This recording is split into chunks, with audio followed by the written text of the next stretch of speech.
So how does a credit or debit card work? I'm talking about this chip, not the black bar that you swipe. So what exactly happens when you insert the card or tap it? Your card actually has a microcomputer inside it. When you insert or tap your card, the terminal provides just enough power to process the transaction. This is known as near-field communication, NFC in short.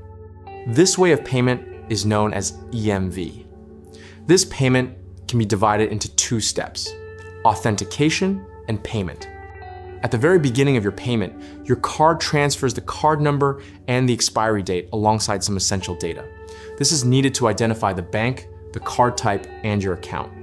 Then the authentication begins. Your card has something called a private key, which can be used to digitally sign some data and can be verified with something called a public key. Most of the time, the terminal sends some data. Your card then signs it and sends it back to the terminal. The terminal, or your bank, then verifies the signature with the public key. This way, the terminal and your bank know that the card is legit. After the authentication, the terminal sends the payment data to your card. This includes the payment amount, the terminal ID, some random number, etc. Your card has another key similar to the private key, but this key is shared with your bank. Using the payment details and this key, your card generates a cryptographic puzzle. This puzzle can only be verified by someone with the same key, which is only your card and the bank. Your card then sends the puzzle to the terminal, and the terminal sends it to the bank alongside the same payment details.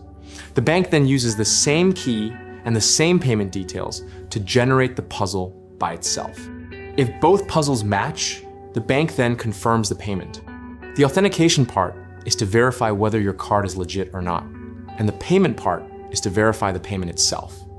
In this way, no one can clone, compromise, or make a payment without you.